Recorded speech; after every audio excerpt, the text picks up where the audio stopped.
j'espère que vous allez bien. Donc c'était pour vous donner quelques petites news de la chaîne Made in Lorraine. Donc la Golf, catalyseur, tout va bien, d'accord. Donc depuis que j'ai changé, que j'ai remplacé par des éléments neufs, elle tourne parfaitement. J'ai pas de soucis de fonctionnement, j'ai pas de soucis de défauts qui apparaissent. Donc le catalyseur avec la descente d'échappement et la sonde lambda pour 300 €, au final, on voit que ça fait l'affaire. Je sais pas si dans le temps ça le fera, mais en tout cas par rapport au 2002 qu'on me demandait, je pense que c'est un bon compromis. Pour info, parce que j'ai eu des gens qui me disent ah tiens c'est bizarre ton assurance elle prend pas. Donc déjà renseignez-vous, posez la question à votre assureur. Si on me vole mon catalyseur, que se passe-t-il? Première chose, hein, à mon avis c'est un conseil utile que je peux vous donner. Seconde chose, ma Golf, si vous avez suivi pour ceux qui suivent, elle est de 2000, donc elle va avoir 23 ans dans quelques mois. En sachant que quand vous avez un montant de 2200 € de réparation sur un véhicule qui a 23 ans, s'il n'a pas été expertisé pour estimer sa valeur éventuelle de collection, non, puisque ça ne sera pas avant 7 ans, puisque c'est 30 ans un véhicule de collection. Donc si vous n'avez pas une expertise, un expert qui juge que le véhicule vaut 4000, 4500, 5000 €, il ne vaut plus rien. Puisque l'Argus, on sait très bien qu'à partir de 7 à 10 ans, le véhicule ne vaut plus rien. Voilà, il n'a plus aucune valeur. Après, à la valeur marchande, mais bon, c'est compliqué. Donc, lorsque vous avez une réparation de 2200 € sur un véhicule qui ne vaut plus rien, si vous passez par une expertise par l'assurance, l'expert va la déclarer économiquement non réparable. Voilà. Donc, en plus de vous être fait piquer votre catalyseur, vous vous foutez dans une mer de noir. Donc ça, c'est le petit point pour la Golf. Et là, moi, je ne sais pas vous, hein, mais je tombe sur le cul en ce moment avec les infos. Donc là, je viens d'entendre que les éboueurs vont être réquisitionnés, d'accord, parce qu'ils font grève, hein, ils évoquent leur droit de grève, c'est un droit, hein, la grève, et on dit qu'ils vont être réquisitionnés pour effectuer le ramassage, puisque ça ne peut plus durer comme ça, parce qu'il y a trop de poubelles dans les rues. Alors en sachant que s'ils refusent la réquisition, c'est-à-dire que vous avez les forces de l'ordre qui se présentent au domicile, qui vous disent « Monsieur, vous prenez vos affaires, vous habillez et vous allez travailler », s'ils refusent, ils risquent jusqu'à 6 mois de prison. 6 mois de prison. Et à côté de ça, vous avez un, je vais taire le mot, qui percute une voiture de plein fouet et qui fait deux futures personnes handicapées, quoi, hein, plus un bébé mort. Et lui, pour l'instant, il s'en sort bien, quoi. Hein. Il est juste sous contrôle judiciaire. Il n'a pas fait un seul jour de prison. Alors bien sûr, il a évoqué un AVC, pour se soustraire à la garde à vue et éventuellement à une mise sous écrou, hein, en préventive, en attendant son jugement. Mais ce qui est marrant, c'est que son AVC, il ne l'a pas fait pendant qu'il se tapait ces kilos de drogue là, par les naseaux, par les seringues, pendant des années. C'est marrant, hein, il l'a fait à ce moment-là, son AVC. Alors, on va dire que c'est à cause de l'accident.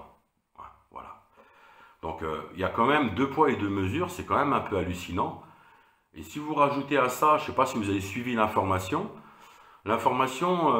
du propriétaire de l'immeuble qui a été squatté pendant 18 mois, donc ça fait 1 an et demi quand même, hein. C'est-à-dire qu'à un moment donné, cette personne a fait l'acquisition d'un immeuble, les squatteurs l'ont occupé, 1 an et demi après, voyant que l'immeuble est vidé, qu'ils ne sont plus là, puisque le voisinage disait non, ils ont dû partir, qu'est-ce qu'il a fait? Il a changé les serrures.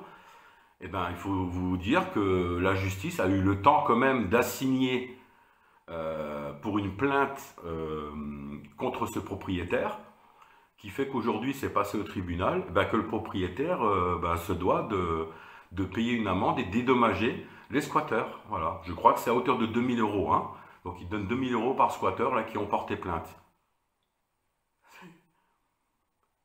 Mais est-ce qu'il n'y a que moi que ça choque? Et moi j'aime les commentaires, hein, j'en vois pas beaucoup parfois sur certaines vidéos, je peux comprendre, hein, j'impose rien, mais est-ce qu'il y a que moi que ça choque? Vous êtes propriétaire, vous. Mais attention, l'immeuble, il est délabré, hein. Ils ont mis des tacs partout, ils ont tout arraché, ils ont foutu une piscine sur le toit, c'est un capharnaüm mais sans nom, c'est un truc de malade mental. Et c'est le propriétaire qui est condamné. Voilà. Voilà. Alors d'un côté, vous avez des gens qui travaillent, honnêtes, qui se sont levés toute leur vie peut-être pour aller travailler comme certains éboueurs. Il n'y en a pas beaucoup qui aimeraient faire leur boulot, à mon avis, hein. C'est clair, hein. Et parce que bah, il faut pas d'études pour faire éboueur. Mais par contre, c'est marrant, personne ne veut faire éboueur.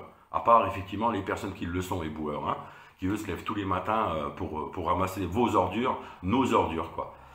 Donc je comprends pas. Je comprends pas, voilà. Quelqu'un qui ramasse les poubelles, qui fait grève, risque 6 mois de prison. De l'autre côté, des squatteurs, eux, ben, ont des indemnités, sont indemnisés parce qu'ils ont été, ils n'ont pas pu retourner en fait dans l'immeuble qui squattait parce qu'ils n'ont pas été évacués manu militari, hein. La force n'a pas été utilisée. Ils ont juste en fait squatté pendant 1 an et demi. Ils ont été absents pendant quelques temps et le propriétaire s'est dit, ben, c'est le moment de changer les serrures pour qu'ils puissent plus réintégrer l'immeuble et que ça dure encore 2 ans, quoi. Voilà. Et de l'autre côté, vous avez l'autre enfoiré là qui était plein de cocaïne, plein de merde là, et qui a détruit la vie de plusieurs familles, hein, puisque en fait, c'est plusieurs familles réunies dans le même véhicule.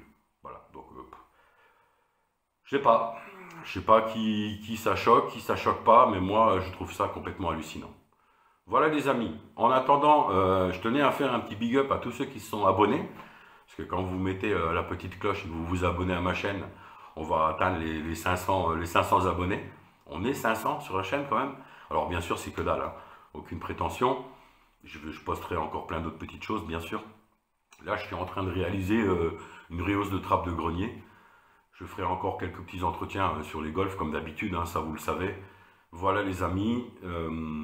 Merci pour vos abonnements. Je vous souhaite courage et force, hein, parce que se lever le matin pour aller bosser quand on voit tout ce qu'il y a aujourd'hui, c'est compliqué pour certaines personnes, hein. À un moment donné, pour les plus jeunes par exemple, on voit qu'ils ont envie un petit peu de laisser couler, quoi, parce qu'ils en ont ras-le-bol et je peux comprendre, hein, quel est leur avenir. Merci encore, merci, je vous souhaite une excellente journée, franchement, et je vous remercie encore, je vous remercierai jamais assez pour vos abonnements, de toute façon, ça fait toujours plaisir, et bonne journée.